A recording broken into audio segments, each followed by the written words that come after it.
Voilà.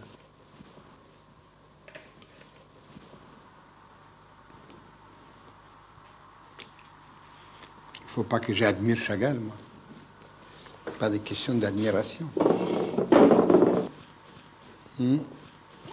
En général, je ne travaille pas devant les autres.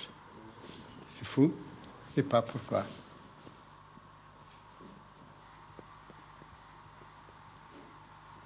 Il n'y a pas de choses. Plus on va en avant, plus c'est difficile. Jamais des choses faciles. Jamais. On ne connaît pas les métiers, on ne sait pas quoi. C'est ça. Moi, en tout cas, moi, personnellement, je ne connais pas les métiers. Non, vous ne devez pas faire des films des gens. Peut-être des films des gens qui ont terminé leur mission, qui sont là-bas, dans la terre. Ça, vous pouvez faire des films. Hein? Vous êtes malheureux quand je dis ça? Moi, je pense.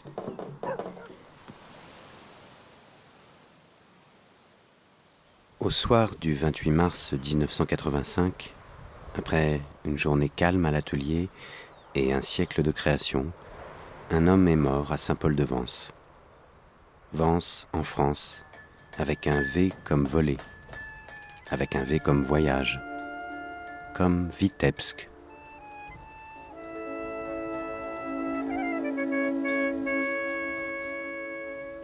Vitebsk, au début du siècle dernier, l'une des plus importantes communautés juives de la Russie tsariste. Le shtetl, ghetto où l'on parle yiddish, des maisons de bois chauffées au poêle, où la vie est rude.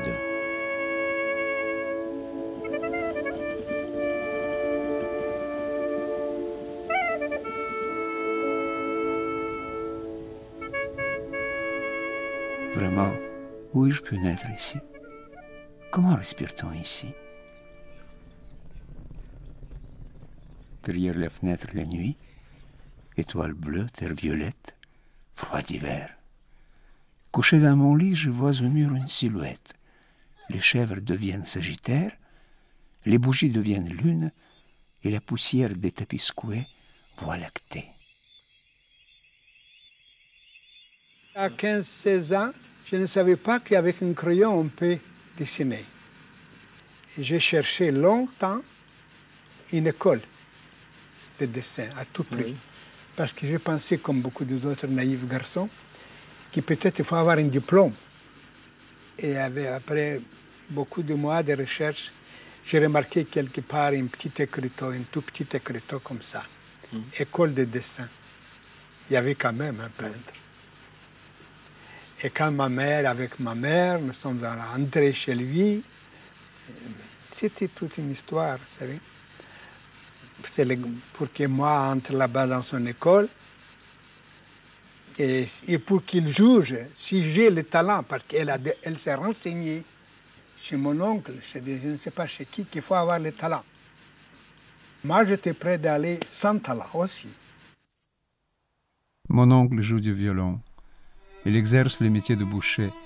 La nuit, il m'amenait chercher les bêtes. Je vivais avec les animaux leurs dernières heures. Il joue maintenant les chansons du rabbin. On dit que je suis peintre. Si je me mettais à le dessiner, Dieu ne le permet pas. C'est un péché. Regarde, maman. Cela te plaît? Je sens la sentence. Oui, mon fils. Je vois que tu as du talent. Mais mon enfant, écoute-moi. Avec tes épaules, peut-être serais-tu plutôt commis? Je te plains. Par beau temps, mon grand-père grimpait sur le toit pour observer le monde. Les toits peuvent protéger de la vie et l'horizon est un allié. Le soir, lorsque la boutique était fermée, papa s'assoupissait à table, la lampe se reposait et les chaises s'ennuyaient. Avez-vous vu sur le tableau des Florentins un de ces personnages à la barbe jamais tendue, aux yeux sombres, au teint d'ocre cuite et couvert de rides? C'est mon père. J'ai accroché les dessins sur le mur parce que je pensais que ça ferait artiste un peu. Mais mon père a vu le dessin, il n'a rien dit. Et j'ai demandé gentiment à mon papa quelques roubles pour le billet de chemin de fer. Il fallait que j'aie le droit de vivre, parce que c'est pas tout le monde qui a le droit de vivre là-bas. C'était hors de la frontière où nous pouvons vivre. Saint-Pétersbourg, capitale de toutes les Russies. S'extraire du shtetl, devenir peintre. Chagall s'inscrit à l'Académie impériale de dessin. Son professeur Léon Bakst dit de lui « Chagall est mon élève préféré parce qu'après avoir bien écouté ma leçon, il fait tout autre chose que moi. »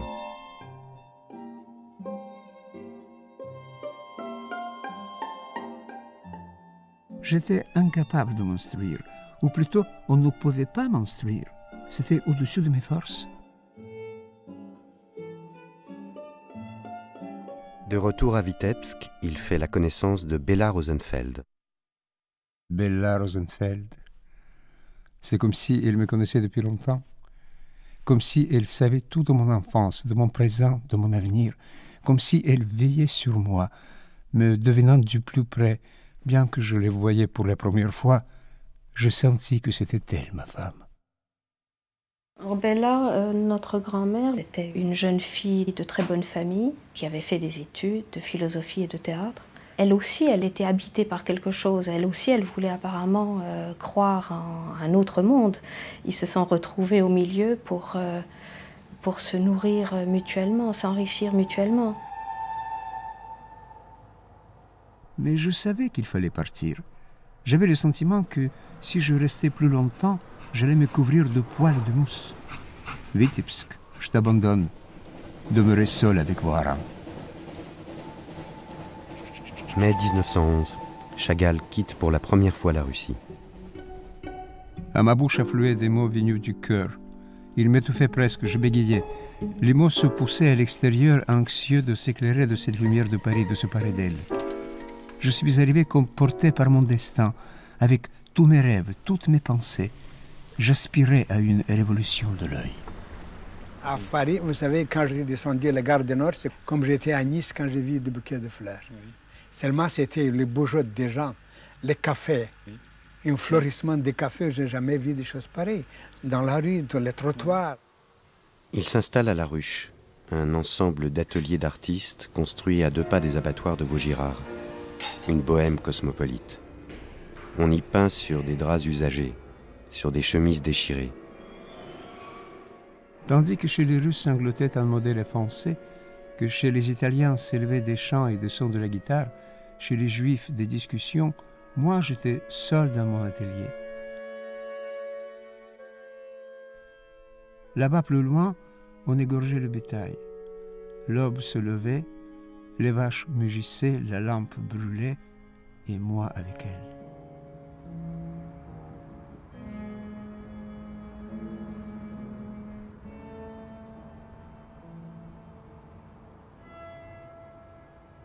Blaise Cendrars, le premier, il est venu chez moi. Il me lisait ses poèmes en regardant par la fenêtre ouverte et dans mes yeux, souriait à mes toiles et tous les deux nous rigolions. Il trouvait des titres pour mes tableaux. Le poète, dédié à ma fiancée, à la Russie, aux ânes et aux autres. Je vous assure, c'était un poète extraordinaire. Puis ce qu'il a dit de moi, je prends en considération depuis trop tard. Emmené dans l'atelier par Cendrars, Apollinaire entre avec prudence. Je n'ose pas lui montrer mes toiles. Il s'assied, il rougit, enfle, sourit, puis murmure surnaturel. Terme inédit que le poète transformera plus tard en surréalisme. Il est subjugué par cette liberté insolite, ce folklore étrange et mystique que produit ce jeune homme affamé. Pour marquer cette rencontre, Chagall peint hommage à Apollinaire. Un couple bicéphale tient une pomme. Adam et Ève sont les aiguilles d'un cadran circulaire. Une dédicace à 4 amis. Je pénétrais au cœur de la peinture française de l'époque. Aucune académie n'aurait pu me donner tout ce que j'ai découvert en mordant aux expositions de Paris. Je crois qu'il a fait, comme tous les jeunes artistes, la première chose qu'il a faite, c'est se précipiter au Louvre. Mais en dehors de ça, il a très vite cherché à s'orienter par rapport à l'actualité. C'était même surprenant, parce que son bagage, c'est un bagage d'émigrant en quelque sorte. Il avait son sujet c'était Vitebsk, mais il n'avait pas le langage. Et alors, ce qui est étonnant, c'est qu'en 2 ans, entre 1910 et 1912, il passe à travers tous les mouvements récents. Chagall s'approprie à sa manière les recherches formelles de l'époque. Le fauvisme de Derain, l'orphisme de Delaunay ou le cubisme de Braque et Picasso. Entre tradition et avant-garde, il jongle avec les symboles sans adhérer à aucun de ces mouvements.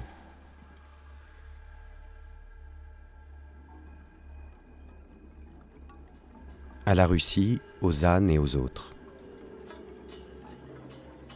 À travers une scène paysanne, une allégorie des liens secrets qui unissent terre et ciel. Un pâturage cosmique pour ces vaches sacrées.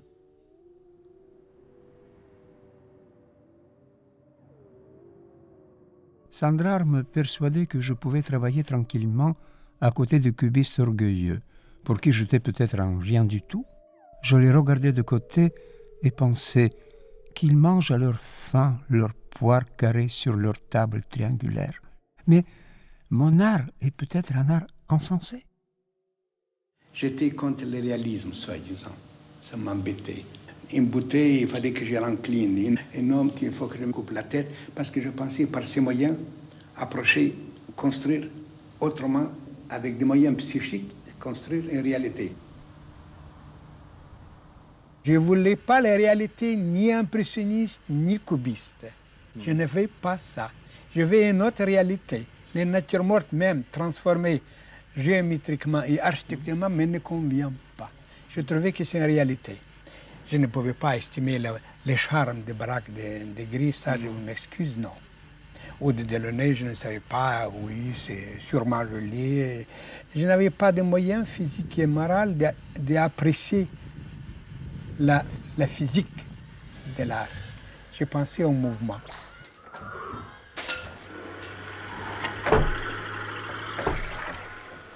Je pouvais rester plus longtemps à Paris et gagner, pas moyen, pas d'espoir. Mes prix de mes gouaches, c'était 10 francs, n'avait pas de preneur. En 1914, Apollinaire pousse son ami Walden, galeriste d'avant-garde, à l'exposer à Berlin. Le lendemain du vernissage, inconscient des rumeurs de guerre, Chagall rejoint Vitebsk et y retrouve Bella. Surpris par la fermeture des frontières, il y restera 8 ans.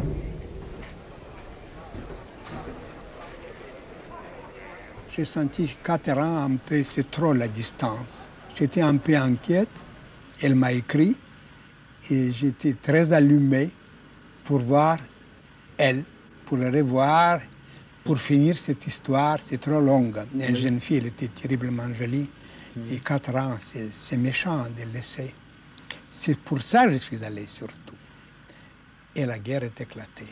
La ruche est restée, avec tous mes tableaux ficelés avec une ficelle sur la porte, parce qu'il n'y a pas de danger qu'on peut le prendre. À côté, il y avait Modigliani et Soutine habité, Borowski, je ne sais pas qui, des autres artistes. À Berlin, j'ai laissé toutes les choses aussi. Et la guerre a commencé, mais moi, je me mariais.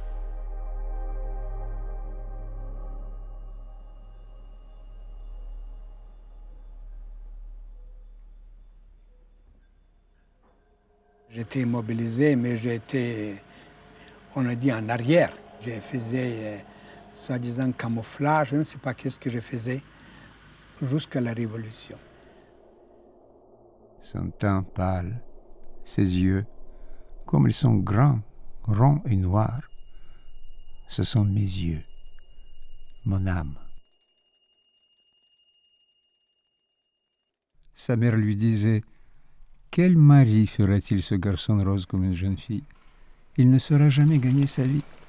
Tu périras, ma fille, tu périras pour rien. En plus, il est artiste. Que dira le monde? Sa fille Ida vient de naître. Il retrouve ses racines acidiques, dont la mystique mêle de façon allégorique le quotidien à l'universel. Dans notre cour habitait un vieillard de petite taille assez robuste. Sa barbe longue, noire, à peine argentée, s'agitait tout le temps en se plantant dans l'air et dans la terre.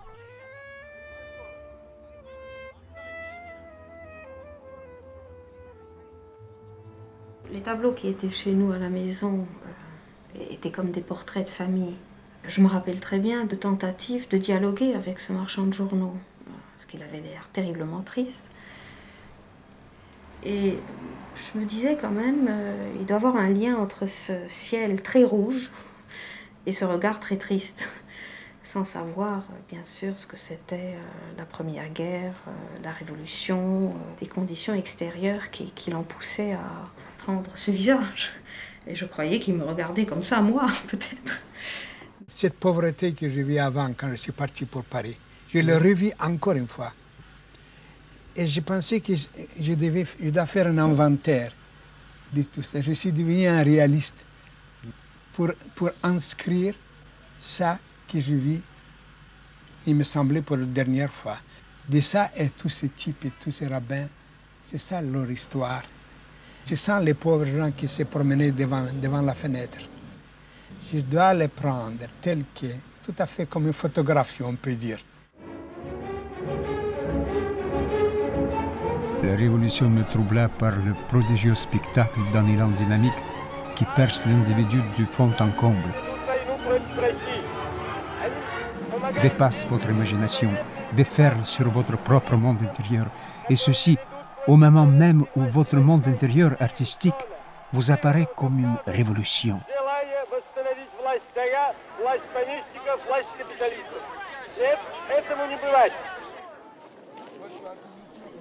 On parle d'un projet de ministère culturel avec Maïakovski pour la poésie, Meyerhold pour le théâtre et Chagall pour les beaux-arts. Sur les conseils de Bella, il décline la proposition.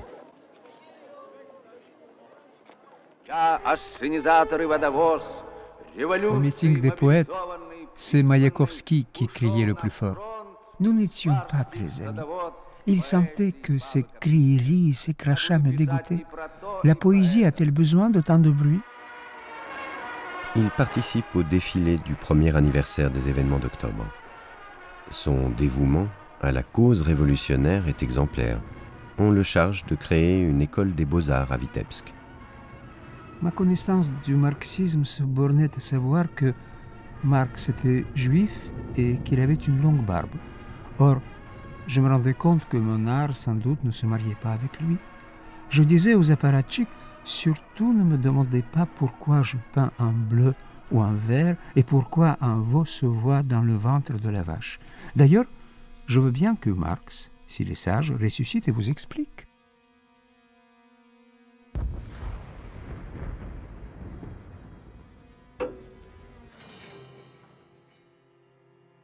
Un nouveau professeur est nommé à l'Académie.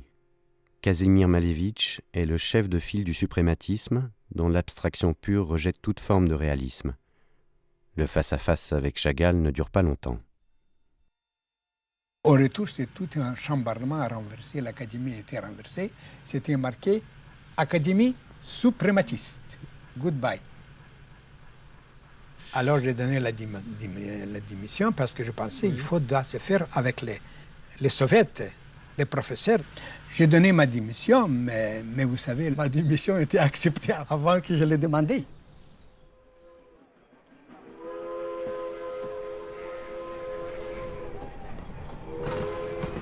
En mai 1920, dans une ambiance de guerre civile et de famine, les Chagall rejoignent Moscou.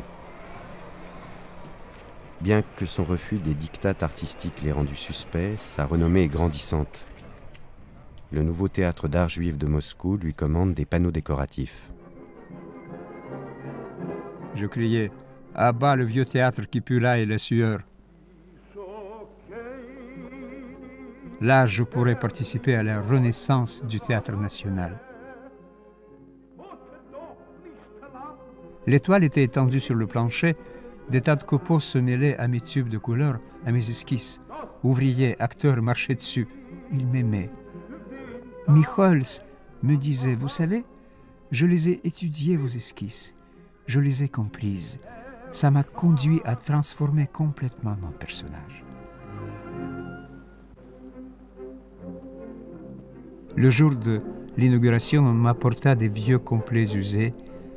Je les coloriais. Le soir de la première, je n'ai même pas pu aller dans la salle tellement j'étais éclaboussé de couleurs. Quelques secondes encore avant le lever de rideau, je courais sur le plateau afin de peindre en hâte les accessoires. Je ne supportais pas le naturalisme.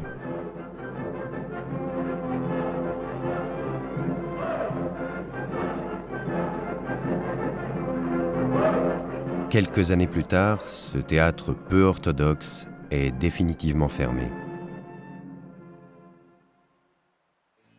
Les œuvres de Chagall, sauvées par l'acteur Michoels, resteront cachées pendant un demi-siècle.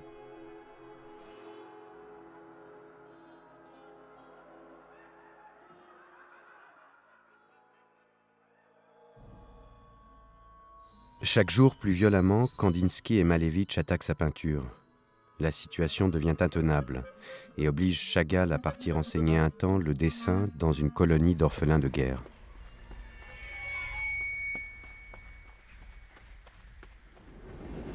Ni la Russie des Soviets, ni la Russie impériale n'ont besoin de moi.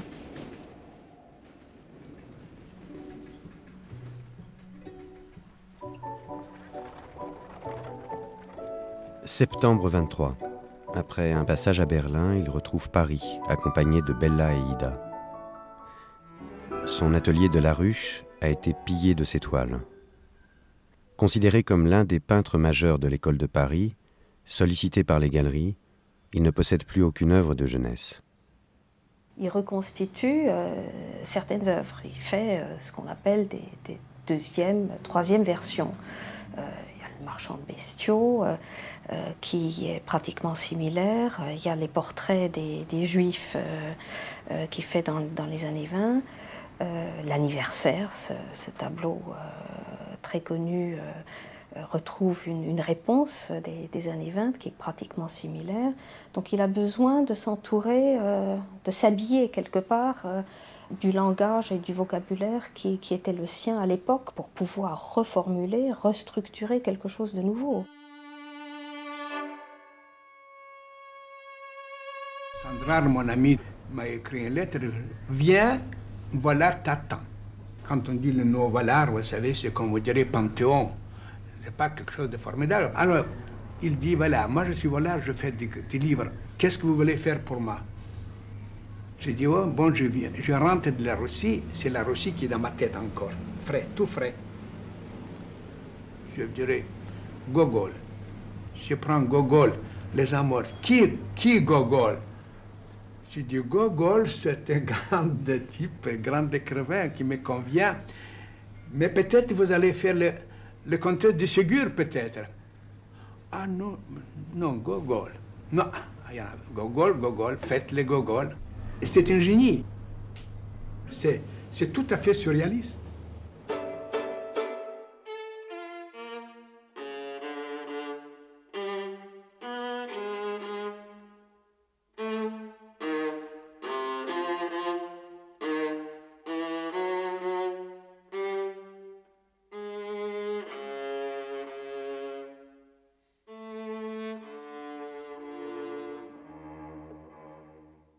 Après, il m'a dit, qu'est-ce que vous voulez encore? Avant que j'ai fini. Je lui ai dit, ah, maintenant c'est la France, il faut faire les fables, La Fontaine, c'est la France. Et le Comtesse de Ségur et d'Ourakin, vous ne voulez pas? Non, non, plus tard.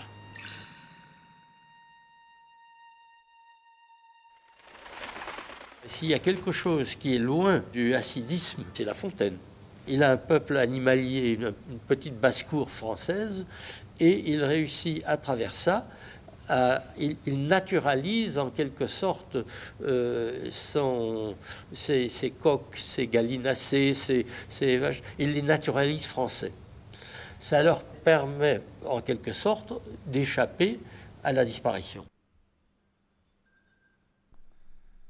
Dès mon enfance, la lecture de la Bible m'a rempli de visions sur le destin du monde et m'a inspiré dans mon travail. Quand j'ai dû illustrer la Bible pour Vollard, je voulus voir la Palestine. Je voulus toucher la terre. Je suis venu vérifier certains sentiments. Là, dans les rues en escalier, des milliers d'années avant, marchait Jésus-Christ.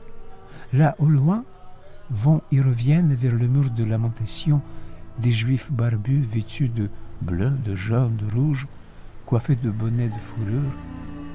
Nulle part vous verrez tant de désespoir, tant de joie.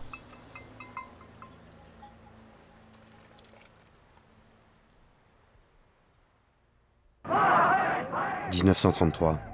À Mannheim, les nazis font un autodafé de ces toiles. 4 ans plus tard, aux côtés de Gross, Dix, Kandinsky, Ernst, Kokoschka, 3 de ses œuvres figurent à l'exposition dite d'art dégénéré. La totalité des Chagall sera saisie et décrochée de tous les musées allemands.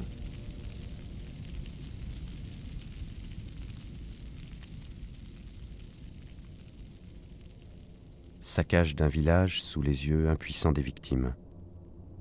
Plus loin, un fuyard piétine une Torah en flammes. À proximité, une synagogue incendiée.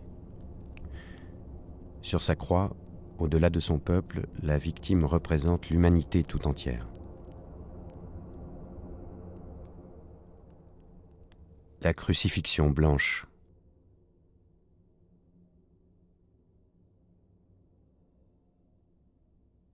Enfin, en 1937, ils deviennent français. Et arrive ce qui arrive malheureusement en Europe, et on leur dit qu'il faudrait partir. Ils n'arrivent pas très bien à comprendre pourquoi il doit partir. Il est français, et ils partent un peu au dernier moment.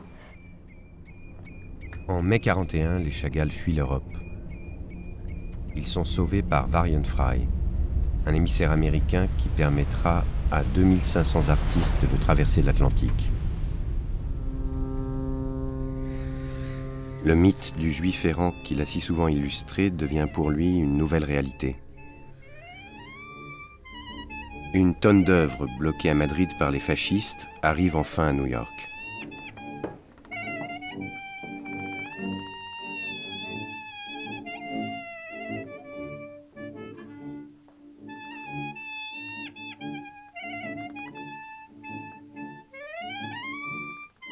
Les Chagall sont accueillis par une colonie d'artistes.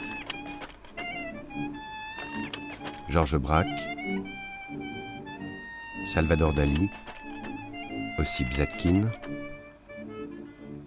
Marcel Duchamp, Alexandre Calder et Yves Tanguy, Fernand Léger, André Masson, tous regroupés autour de Pierre Matisse qui leur organise rapidement une exposition. 1942, Artist in Exile. Matisse défendra désormais l'œuvre de Chagall. On se retrouve dans les ateliers, parfois à ciel ouvert. Récréation autour des mobiles de Calder.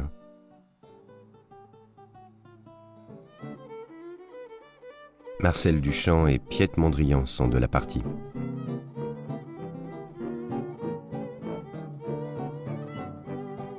Nouveau monde, nouvelle forme. Léonid Massine, successeur de Nijinsky pour les ballets russes de Diaghilev, apporte à la danse un souffle nouveau. Le chorégraphe propose à Chagall de réaliser les décors et les costumes d'Aleko, ballet de Rachmaninov inspiré de Pouchkine.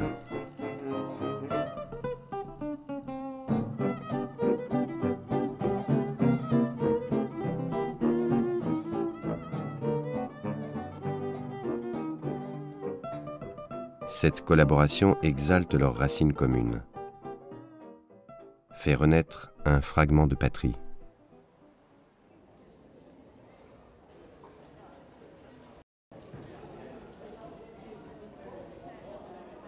Les décors de Chagall dominent le spectacle, clame la presse américaine.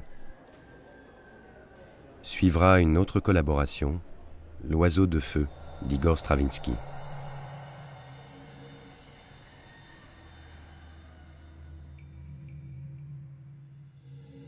Les nouvelles du front russe sont terribles. Incendies, persécutions, atrocités. On les a jetés au bain de la mort. Ils ont goûté le goût de leur sueur. Alors, ils ont entrevu la lumière de tous leurs tableaux non finis. Ils ont compté leurs années non vécues, attendues, mises de côté, pour accomplir leurs rêves. 1943. Obsession. Un crucifix renversé, une charrette sur le départ, comme un sentiment d'impuissance. Alors que Paris fête sa libération, la veille de leur retour en France, Bella meurt à l'hôpital de New York.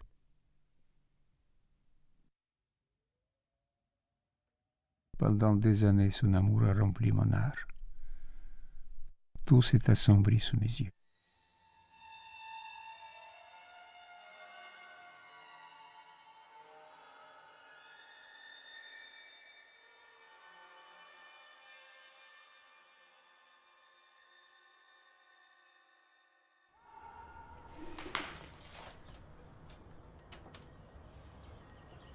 Paris que j'ai retrouvé enrichi.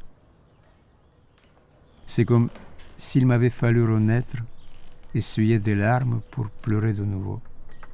Il a fallu l'absence, la guerre, les souffrances pour que tout cela se réveille en moi.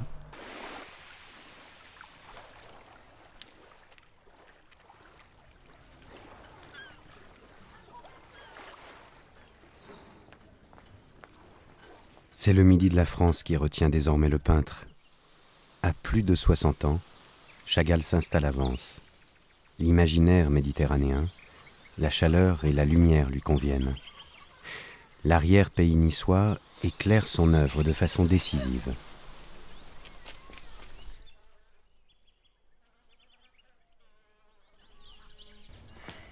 Il partageait à ce moment-là sa vie avec Virginia, qui lui a redonné certainement un goût de vivre. Il y avait le petit David qui est né. C'est une autre vie qui a commencé. Il ne faut pas oublier, c'était un artiste. Une des choses primordiales qui comptait pour lui, c'est de pouvoir créer.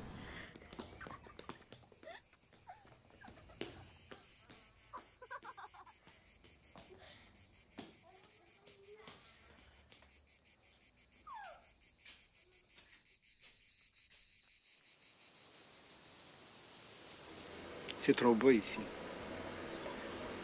Quel ciel, mon Dieu. Enfin, c'est trop beau. Aimé Mag devient son marchand. À l'égal de Bonnard, Matisse, Giacometti. Chagall rejoint la prestigieuse galerie. Chagall est un homme curieux. Il regarde bien sûr ce que fait Braque, ou Delaunay, ou Léger, ou d'autres artistes. Ils se respectent, ils savent exactement ce qu'il en est du trajet de l'autre. Chagall admirait Picasso, il parlait de lui en disant l'espagnol, mais c'était pour dire qu'il représentait cette peinture et ce tempérament espagnol. Par rapport à Picasso, c'était conflictuel. Comme il vivait sur la même côte d'Azur, bien entendu qu'il y a eu des petits rapprochements. Il travaillait dans le même atelier de céramique, à Valoris, chez Madourin. Il paraît l'un au premier étage, l'autre au rez-de-chaussée, pour probablement s'éviter. Marc Chagall n'aime pas parler de sa peinture, mais il aime parler de celle des autres. Visite à l'exposition Georges Braque en compagnie d'Aimé Mag. Même ici, Ah mais ça c'est la maquette du vitrail. la qualité. Vous comprenez qu'est-ce que je parle de la chimie? Oui. Regardez surtout ça. Et ça, c'est chapeau bas. toutes ces valeurs. Oh là là, mais ça c'est tout à fait Poussin dans les traditions, ou dans les piètres d'Avignon, c'est la grande classe. Je ne suis pas un critique d'art au fond. La Pietà d'Avignon. Oh. Pour moi, c'est une découverte. Et on ne sait pas comment c'est fait. Je vous dis encore une fois, ne regardez jamais comment c'est fait, regardez seulement la chimie. 1952. Valentina Brodsky, née comme lui en Russie, devient sa femme, son modèle. Pendant plus de 30 ans, elle sera l'alliée précieuse des années de maturité.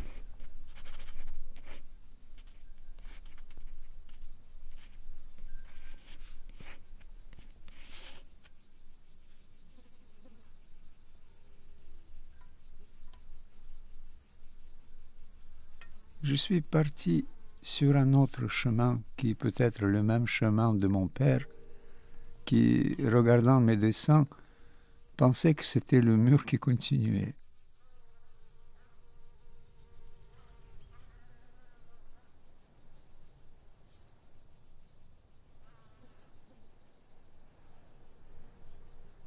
De son village d'adoption, le peintre regarde en arrière, résume son existence en un seul tableau, la vie.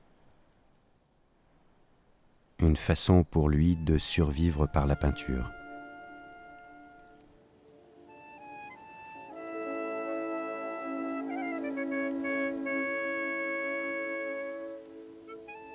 Pour aller jusqu'au bout de son geste, cet homme qui peint, qui n'a jamais cessé de peindre, a su se frayer un chemin à travers les théories artistiques. Son idée de la modernité n'a cédé à aucune chapelle esthétique. Avec des moyens d'avant-garde, il a assuré la pérennité d'une tradition hostile à toute représentation.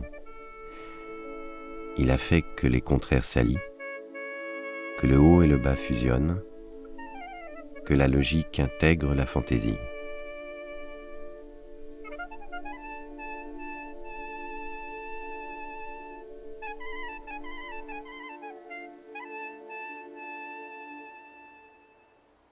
On est devant ce tableau. Chagall l'a peint, il avait 75 ans.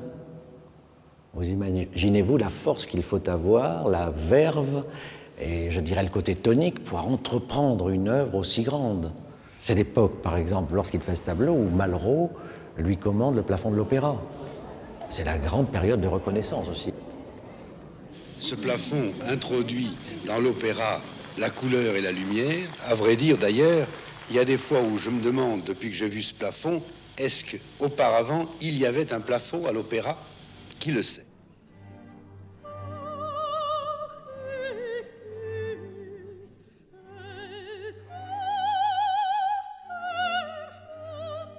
Après 3 ans de Beaux-Arts, j'ai rencontré Charles et Brigitte Marc qui cherchaient quelqu'un pour exécuter le plafond de l'opéra. Et c'était quand même une occasion formidable pour moi de le faire.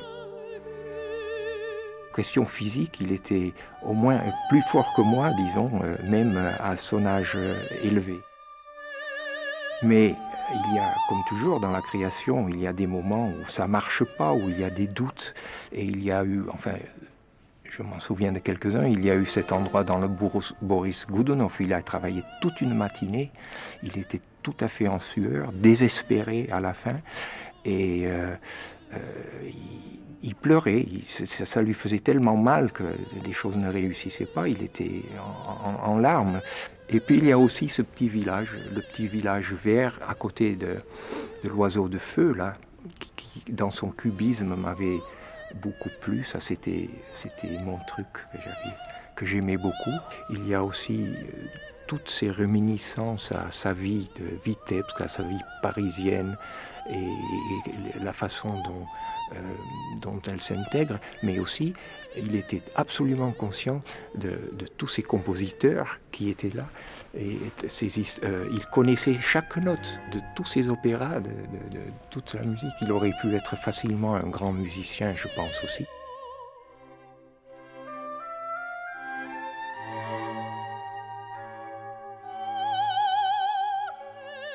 J'étais troublé, touché, ému. Troublé, car je crains les commandes. Rêvant cependant de travaux monumentaux, je doutais de moi, de mon travail. Certaines opinions ne faisaient que renforcer mes doutes. La modernité du projet provoque une polémique. On ne barbouille pas le patrimoine. La liberté de son trait est considérée comme de la naïveté. Qu'est-ce que c'est naïf? Quand on dit naïf, c'est quelque chose qui manque. Il n'est pas laissé une instruction.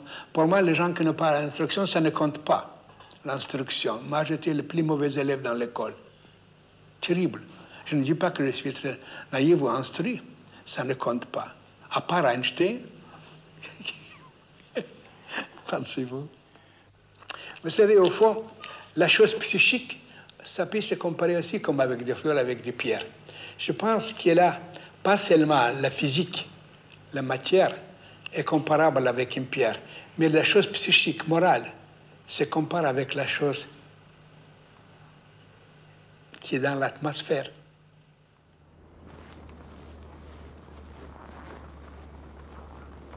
Depuis que le vieux Metropolitan se trouve sous la pioche des démolisseurs, le nouvel opéra de New York, c'est-à-dire le Lincoln Center, essaye de rajeunir le répertoire du théâtre lyrique.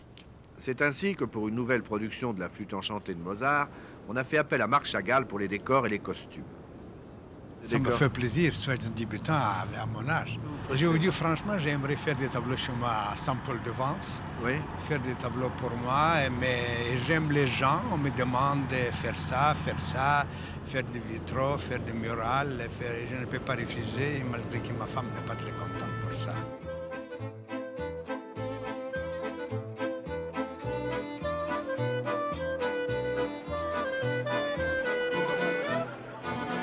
Nous sommes en face d'un des plus grands coloristes qui ait vécu dans l'histoire de la peinture. Je vois après 50, 60 ans, je vois les tableaux ici. C'était fait où ça? J'ai vu ça de la fenêtre. C'est Marc Chagall qui s'est isolé de la foule de ses admirateurs. On aime quand on est capable d'aimer.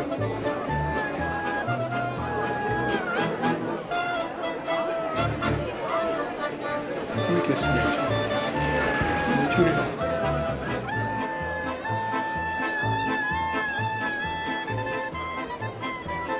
À la Russie, Ozan et Ozor. C'est un tableau parmi les plus célèbres qui soit la Russie, Ozan et Ozor. Bonjour maître. Ah, je vois bien. Une mosaïque monumentale pour la ville de Chicago. Un nouveau défi et plusieurs mois de travail. It's a great work of art, but it is above all a gift of Marc Chagall, French by adoption and a citizen of the universe. J'espère que ça va vous plaire. J'ai travaillé de tout mon cœur.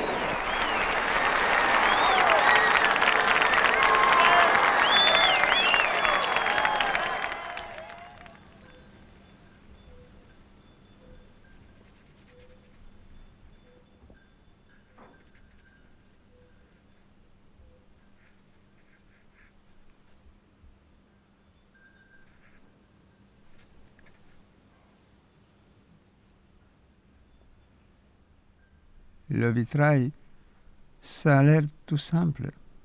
La matière, la lumière, une chose mystique qui passe par la fenêtre, que ce soit pour une cathédrale ou une synagogue. Qu'est-ce que j'apporte, moi, à la matière? Un vitrail représente la cloison transparente entre mon cœur et le cœur du monde.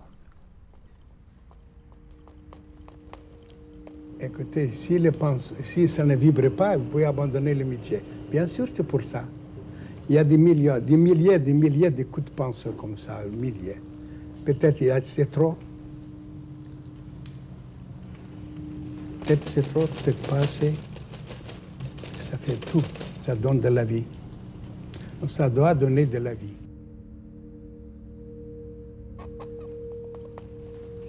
Pas de loi. La chimie. autant que c'est possible. On a eu ce bonheur intense de voir Chagall qui était dans le vitrail comme dans la peinture, sauf ce fait que la lumière traversait l'œuvre et ne se reflétait pas dans l'œuvre. Et il tenait beaucoup à ce qu'on ait une très grande liberté. Il ressemblait pour ça à un homme du Quattrocento.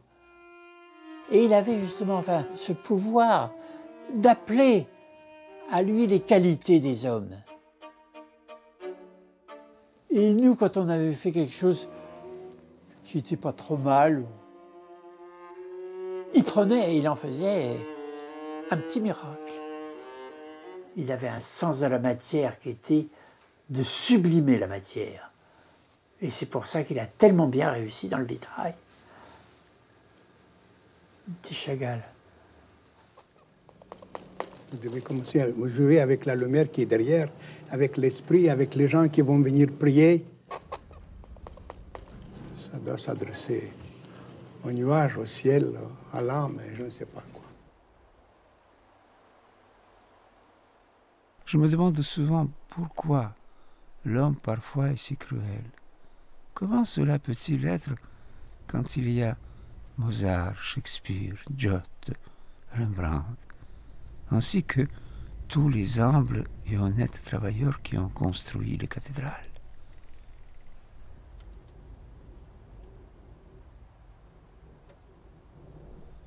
Pour moi, l'amour est la vraie couleur, la vraie matière de l'art.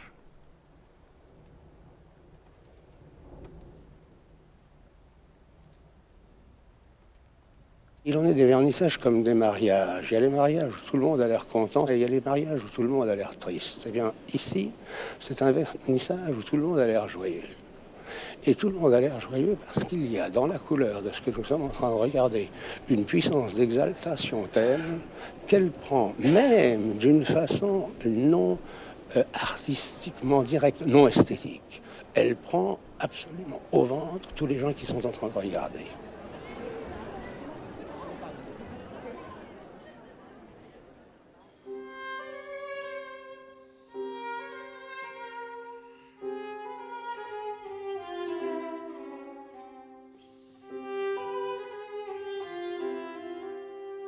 « 1973, création du Musée national du message biblique Marc Chagall à Nice. Pour la première fois en France, un artiste vivant inaugure son propre musée. Cette donation de l'artiste évoque le paradis perdu et l'amour absolu.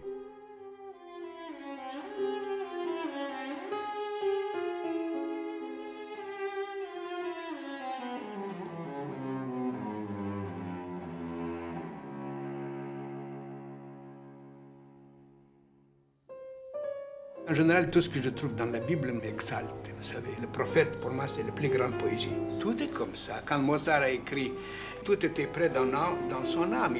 Il a copié ce qui était dans son âme, dans son ventre. Il a copié. Au fond, nous copions toujours ce que nous possédons, pas ce que nous voyons, ce que nous possédons. Ça, c'est notre réalité.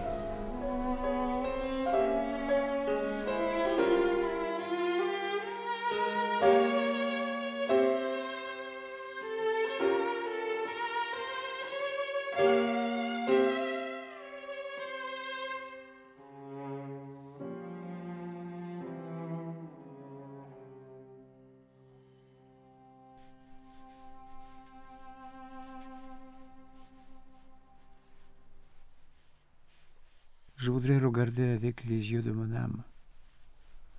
Je suis incapable de voir comment je dessine. C'est ma main qui voit. Mes yeux, eux, se tournent vers l'intérieur et se fixent sur d'autres dessins à venir.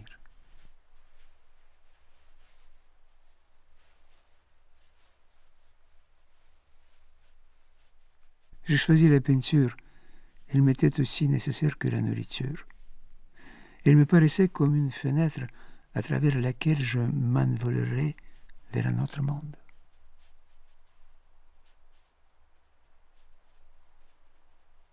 Moi, en tout cas, moi, personnellement, je ne connais pas les métiers. Je me rappelle qu'il Delaunay me disait, Chagall, tu ne connais pas les métiers. Et antérieurement, je pensais que lui, il ne sait pas s'il connaît bien les métiers. Là, il était coloriste, bien sûr. On ne connaît pas les métiers, on ne sait pas. Regardez Matisse aussi, au fond. En fin de compte, il a oublié son métier quand il a fait, non? Il connaissait peut-être mieux les métiers avant.